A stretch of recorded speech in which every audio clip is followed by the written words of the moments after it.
J'aimerais remercier évidemment l'Université de Saint-Boniface pour la subvention qui m'a permis de mener certaines activités liées au cours de English 2001, qui est en fait le cours de Intermediate Research and Writing. Donc, je présente en français, mais en fait, j'enseigne en anglais. Donc, les questions de minorité linguistique, identité francophone ne font pas partie centrale, disons, de la présentation, mais c'est quand même des enjeux dont on a traité dans le cadre du cours, mais ce n'est pas la thématique d'aujourd'hui. Donc, au cours des présentations d'aujourd'hui, j'ai noté que le numérique semble être un fait accompli. Hein? On parle de technologie de manière très positive, nouvelles technologies, médias sociaux, c'est positif, c'est novateur. Alors, on ne peut parler peut-être du côté moins positif, moins rose, disons. On prend aussi comme acquis que le numérique, c'est l'expertise innée des millénaires. Donc, si on est millénaire, on est forcément sur les médias sociaux. On adore Facebook, Snapchat à gauche, à droite. On snap dans les cours. Mais ce n'est pas toujours le cas. On n'a pas traité, en fait, du fossé numérique. C'est le terme en français pour le digital divide. Donc, le digital divide, le fossé numérique, j'en parlerai pas énormément aujourd'hui, mais ça fait référence au fait qu'on voit souvent la technologie sous un angle positif, que c'est facile d'avoir accès à Internet. Hein. On parle du Wi-Fi comme fait accompli également, mais ce n'est pas toujours le cas dans des écoles un peu plus isolées. Aussi, l'accès à... Pardon, tous les mots me viennent en anglais. Normalement, j'enseigne en anglais. Mais comme par exemple, les téléphones intelligents.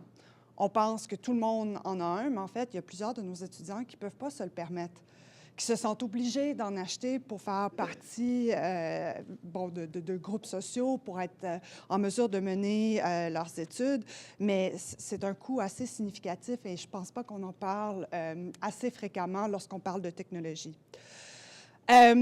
Quelques défis qui sont propres au cours de ENGL 2001, c'est que c'est un groupe ou des groupes extrêmement hétérogènes. Donc, ils viennent de tous les départements de l'université. Donc, ce n'est même pas une question sciences humaines, sciences de la nature, les arts, les sciences sociales. C'est vraiment... même des écoles différentes, donc l'ETP, par exemple. J'enseigne en anglais. Les ressources ici à l'université sont principalement en français, comme par exemple, si les étudiants veulent se renseigner à la bibliothèque, ce n'est pas que les bibliothécaires ne peuvent pas parler en anglais, mais quand même, il y a certains termes, certains concepts qui ne sont pas forcément partagés. Donc, c'est un défi du cours par rapport à l'enseignement de la recherche. J'ai bien aimé la présentation tout à l'heure qui faisait référence à l'introduction de la recherche dès les cours du niveau 2000. Donc, en voici un exemple. Alors, justement, ce que je constate depuis 3 ans, au mois de septembre, ça va être ma 4e année que j'enseigne ce cours-là, c'est que les étudiants ont une soif d'apprentissage. Ils veulent mener de la recherche, mais ils ne comprennent pas trop le contexte de la recherche. Ils ne savent pas trop, tu sais, dissertation, ça sert à quoi? Faut que j'en fasse, il faut que je rédige, mais je ne vois pas comment ça se traduit sur le marché du travail. Je ne comprends pas trop la dissertation en abstraction du cycle de la diffusion savante. Donc, ce que je voulais, c'était de leur donner un contexte de production réel, d'éviter de faire l'abstraction de la rédaction universitaire et de la dissertation universitaire. Certaines des activités que j'ai menées, en fait, je les ai déjà menées dans des cours de traduction. Ça a fait partie, d'ailleurs, d'un ouvrage, j'en fais pas la publicité, là, mais c'est pour vous montrer. Alors, j'ai rédigé ce livre-là l'année dernière, ça l'a paru l'année dernière, Translation and Social Media, puis il y a toute une section sur les médias sociaux, le numérique, en lien avec la pédagogie de la traduction, l'enseignement de la traduction. Donc, j'ai apporté certains des concepts et des activités de ce livre-là dans le cadre du cours. Donc, quelques constats de départ. Alors, mon Dieu, la police, elle est vraiment tout petite, je m'en excuse. Alors, ce que je constate chez les étudiants sur 3 ans, alors ce n'est pas des données qui sont empiriques, mais vraiment un aperçu lorsque je sondais les étudiants en début de trimestre. Alors, une méconnaissance de la pertinence de la rédaction universitaire, de la recherche scientifique et de la diffusion savante. Les étudiants connaissaient le dicton « publish or perish », mais ne comprenaient pas trop ce que ça voulait dire. Ils savaient que les professeurs devaient mener des projets de recherche, mais ne savaient pas trop ce que ça voulait dire non plus. Il y avait un emploi malhabile des références en ligne. Alors, les Wikipédia, par exemple, quand s'en servir, pourquoi s'en servir.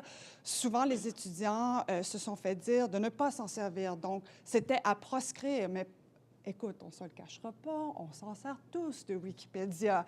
Donc, au lieu de proscrire, c'est d'enseigner à nos étudiants comment s'en servir de manière réfléchie et raisonnée. Il y avait un recours aux fausses nouvelles. Donc, tout à l'heure, justement, j'ai évoqué un exemple, donc je vais le reprendre ici. C'était lors de la 2e année que que je donnais le cours.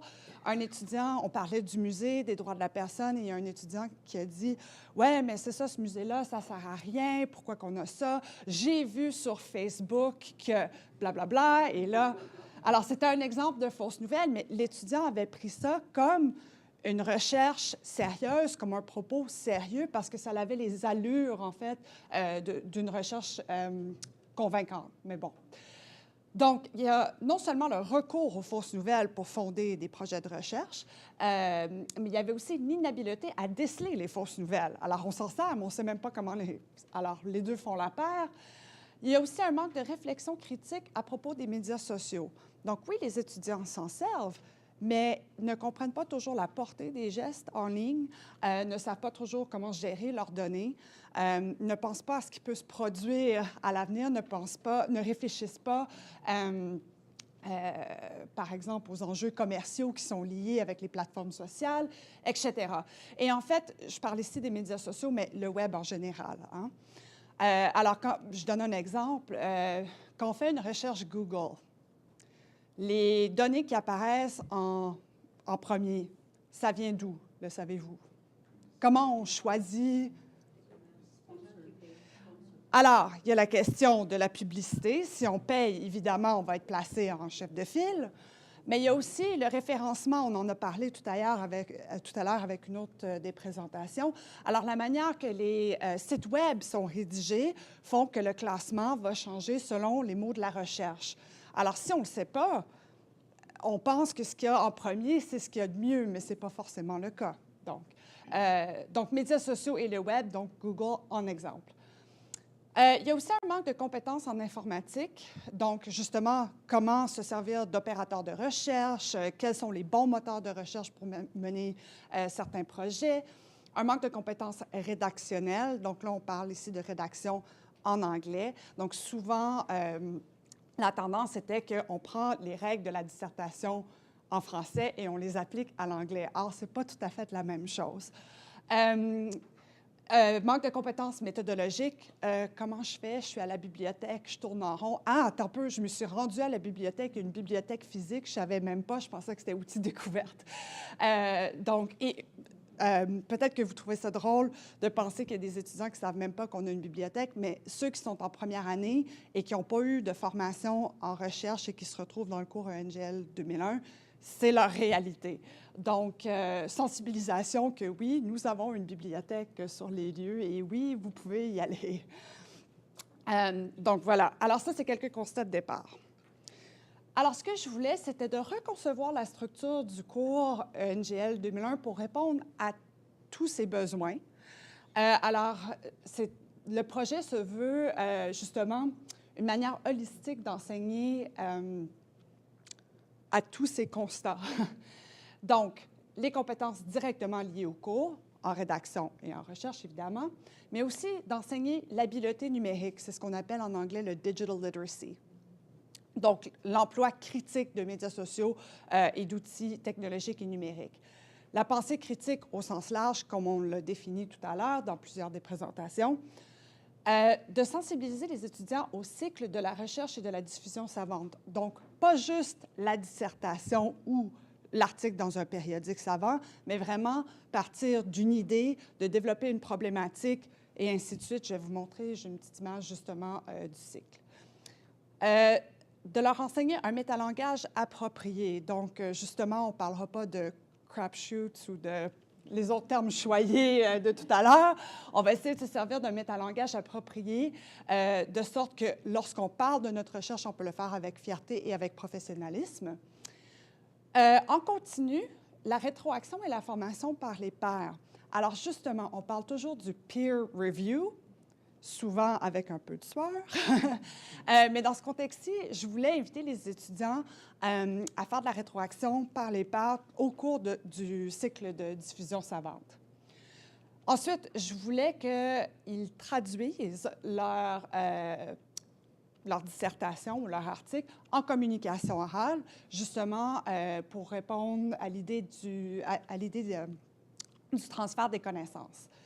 Ensuite, évidemment, toutes les compétences transférables, professionnalisme, autonomie, compétences inter- et intrapersonnelles, etc., on en a parlé tout à l'heure.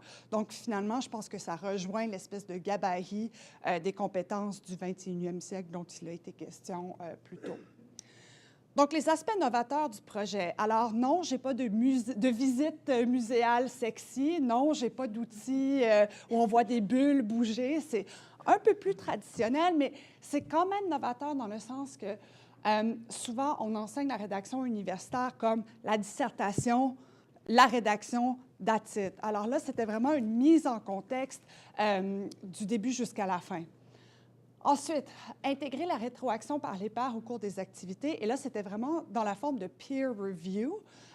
Donc, justement, c'était, on refusait, on acceptait à la conférence. Donc, vous allez voir, lors du cycle, je vais vous montrer quelques exemples de ce point-là.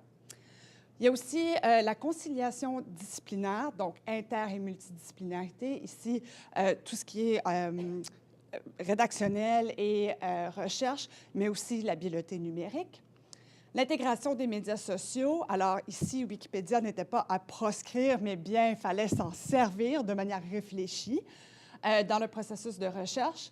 Et à la toute fin, on a organisé une mini-conférence comme projet de fin de session et ça faisait vraiment l'image d'une conférence comme celle-ci où on a invité les gens à participer. Et où les étudiants, c'était pas juste de plaire à la professeure ou pour avoir un plus, il fallait vraiment diffuser ce qu'on a appris tout au long de la recherche. Donc, voici en fait, c'est le cours de manière schématique. Donc, en début, le cours se donne sur l'année, donc de septembre à avril. Alors, au tout début, on a parlé de comment établir une question de recherche.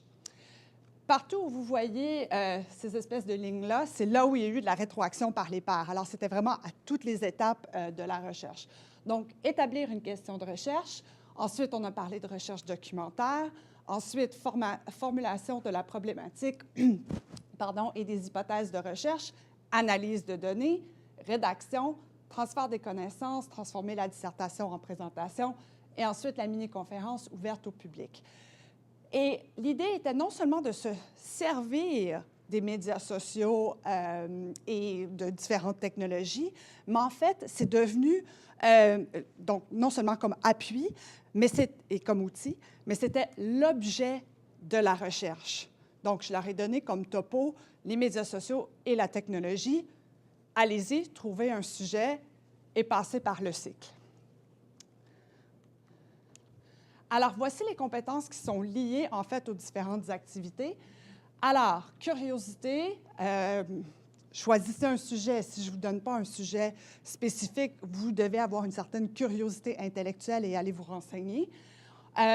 C'était d'être à l'affût des sujets d'actualité. Lisez les journaux, soyez à l'affût de ce qui se passe dans votre monde.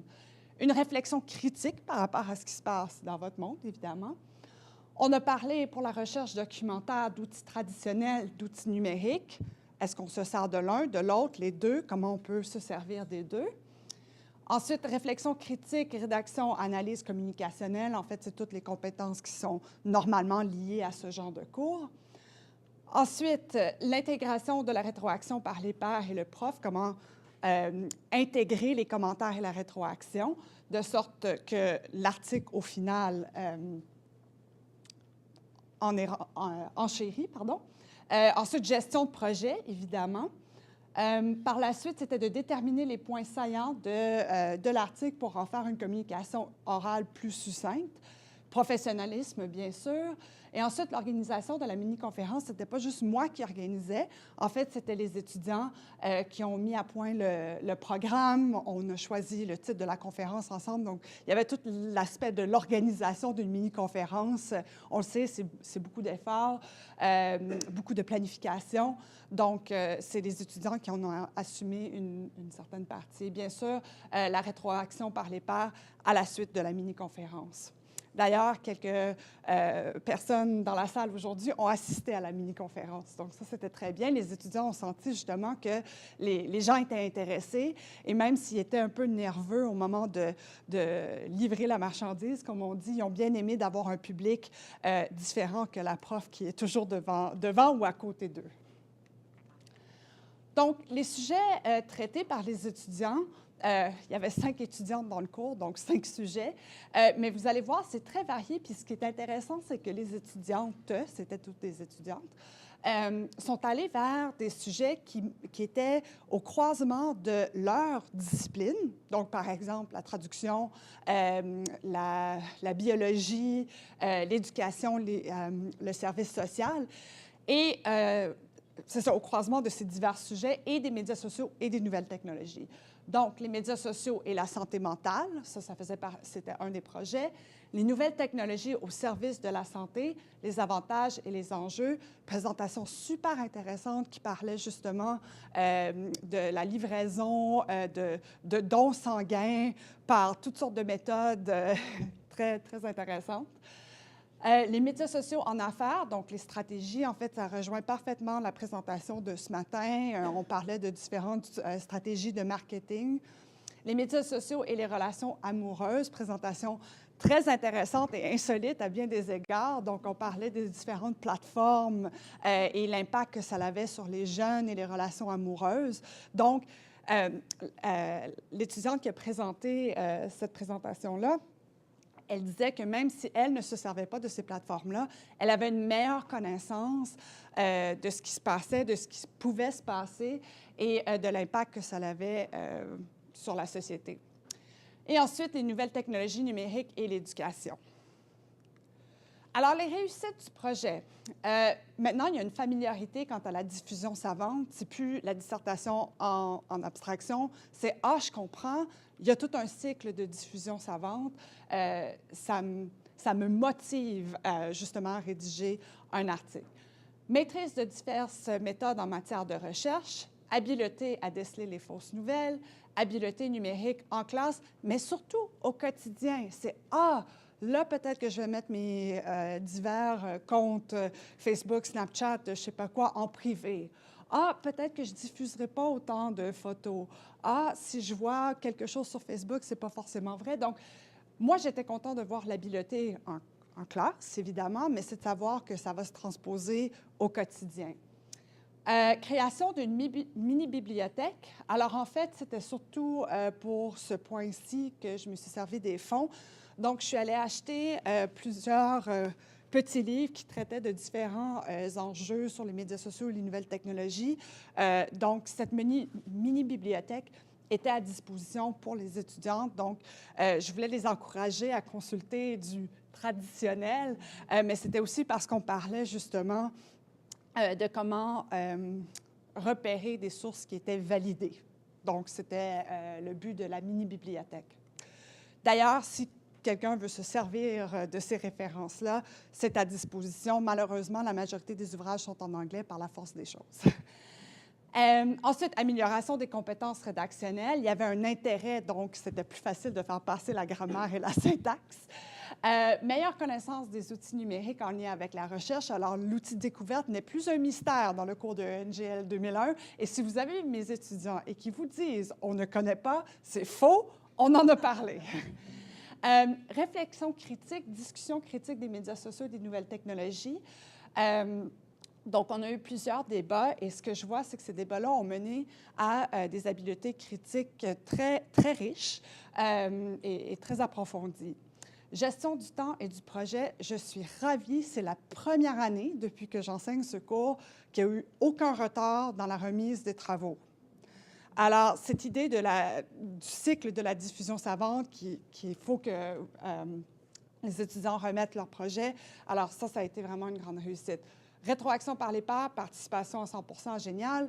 Professionnalisme, génial aussi.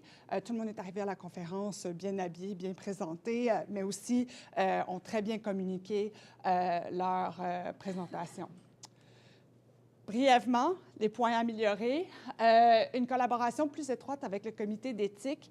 Alors, j'aurais voulu prendre certaines des données dans le cadre d'autres projets de recherche, mais je voulais d'abord faire un premier jet du projet pour voir comment ça allait se passer. Alors, peut-être que l'année prochaine, avec un appui un peu plus concret, je pourrai me servir de données dans le cadre de recherche future. Diffusion autre que le courriel pour annoncer la mini-conférence. On s'est pris un peu à la dernière minute et c'est de ma faute, pas celle des étudiants. Il y avait d'autres obligations concurrentielles. Envisager un autre moment pour la tenue de la mini-conférence. Alors, on l'a fait en fin de trimestre. Tout le monde était aux prises avec les projets de fin de trimestre, la correction.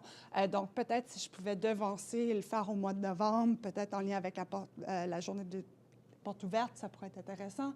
Envisager une collaboration avec les étudiants inscrits au diplôme en communication multimédia, ça, je pense que ça pourrait être vraiment intéressant, justement filmer ou intégrer les présentations de la mini-conférence sur un site web ou quelque chose du genre. Donc, voilà. Merci.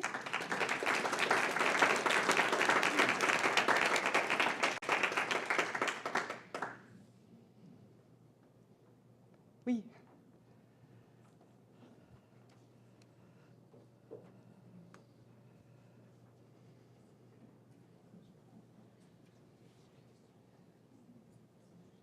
Vous avez fait allusion au sujet traité. Et le premier que vous avez mentionné, c'est les médias sociaux avec la santé mentale. Évidemment, au cours des cours que j'ai eus, parce que j'ai étudié en psychologie, on montrait comment les études antérieures ont fait que l'isolement, souvent, puisque c'est juste cette communauté-là qui fréquente, qui fait parallèlement, ils négligent les gens de l'extérieur. Avez-vous trouvé d'autres défis ou d'autres problèmes en ce qui a trait aux santé mentale? Est-ce qu'il y a eu d'autres? Oh, c'est un sujet énorme. Il faut dire que ce n'est pas mon domaine d'expertise, mais bon, par la force des choses, j'ai participé à divers congrès dont il a été question justement de la santé mentale, de la psychologie en lien avec les médias sociaux. C'est certain, en fait, c'est un couteau à double tranchant parce que oui, il y a certains étudiants qui normalement se sentiraient isolés, qui là, ils trouvent leur compte, des gens avec qui ils peuvent avoir des expériences partagées, des communautés de pratiques partagées. Donc ça, c'est un aspect positif. Mais c'est certain que c'est en retrait de la vraie vie. J'aime pas l'expression, mais bon, c'est ça finalement. Donc ça a un côté négatif parce qu'on peut devenir antisocial. Il y a le retrait social, l'isolement, comme vous dites. Mais en fait, l'étudiante qui a présenté ce topo-là, c'était surtout en lien avec les liens sociaux et donc, elle n'a pas traité vraiment de l'isolement, donc je ne pourrais pas vraiment répondre à votre question, malheureusement. Quel lien social, c'est quoi, à l'extérieur? Oui, c'est ça. L'interpersonnel dans la vraie vie. Quand est-ce que tes étudiants ont saisi qu'ils avaient du travail à faire pour cerner les médias sociaux? Tu peux répéter la question? Quand est-ce que les étudiants ont compris que peut-être qu'ils n'en connaissaient pas autant qu'ils en connaissent au sujet des médias sociaux? On en a parlé à la mini-conférence parce que ça venait clore justement toute une année d'apprentissage. Je pense que ça a été un choc parce que plusieurs s'en servaient justement de manière plus ou moins renseignée. C'était les oui-dire de leurs groupes sociaux. Alors, si une telle fait ceci, ça doit être correct parce qu'elle le fait, mais Et il n'y avait pas cette réflexion critique. Ah, mais peut-être que je devrais me renseigner. Peut-être que je devrais lire, justement, les modalités d'utilisation de ces différentes plateformes. Donc, j'ai ressenti une certaine instabilité, un certain choc.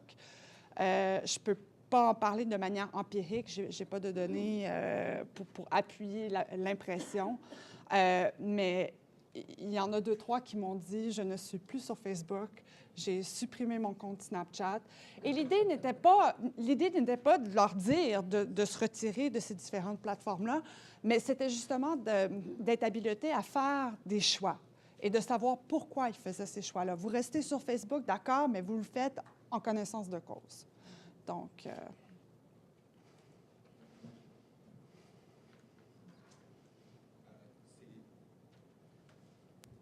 Justement, par rapport aux présentations, au sujet traité, je voulais savoir les avantages qu'ils ont présentés dans le thème numéro 2, nouvelles technologies au service de la santé.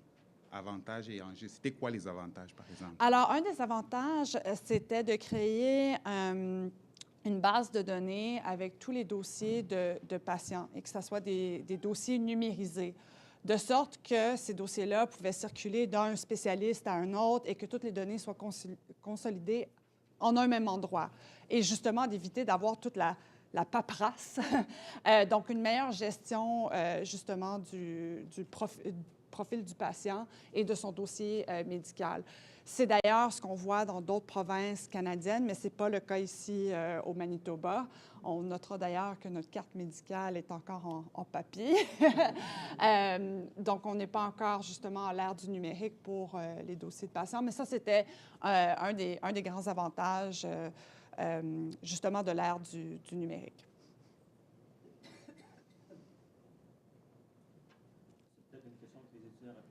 On parlait de ceux qui ont décidé de ne plus être sur Facebook. C'est évidemment pas ces compagnies-là qui vont encourager j'allais dire les étudiants, les gens en général d'avoir un esprit critique par rapport aux médias. Mais est-ce qu'ils devraient? Bien, c'est super intéressant parce que, en fait, ça fait depuis 2006 que j'étudie les médias sociaux dans un contexte de recherche. Et à mes débuts, j'étais très positive face à ça. En fait, j'ai argumenté pour l'intégration de Facebook dans les cours universitaires. Alors, un article en 2011 où le ton était beaucoup plus positif.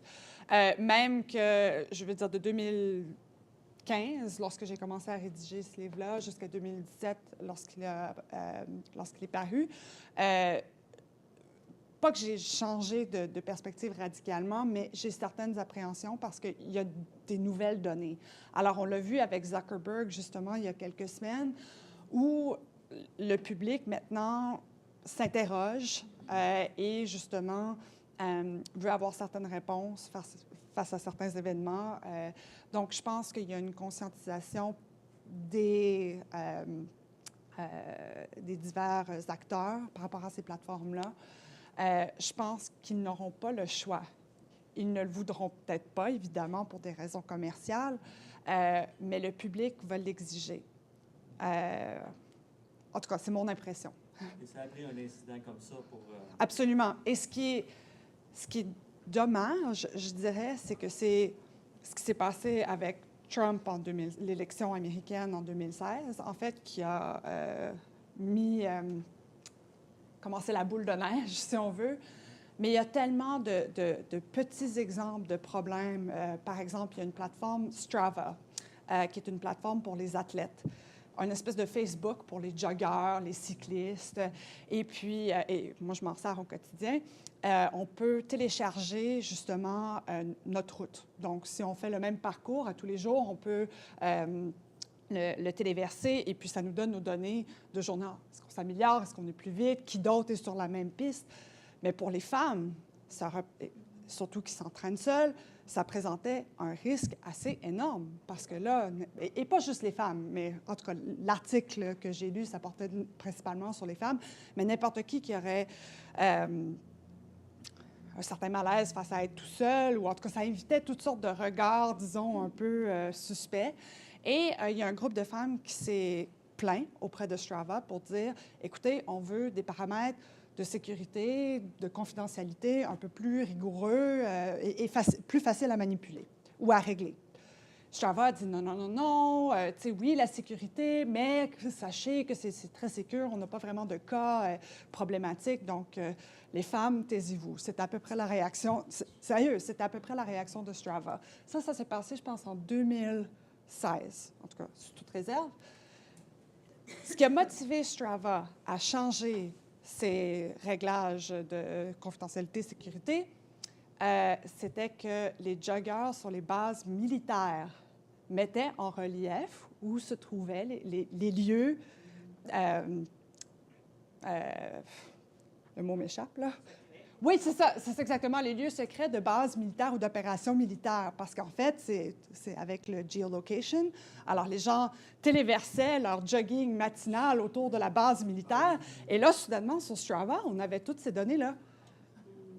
Et là, soudainement, Strava dit « Oh, mais attention, on ne peut pas relever les secrets de l'armée américaine. Les femmes, who cares? Mais l'armée, ça, c'est sérieux. » Alors, vous voyez, alors je pense que c'est dommage, mais ça va prendre des cas extrêmes, du genre l'élection américaine, du genre les bases militaires sur Strava, qui vont faire en sorte que la donne va changer.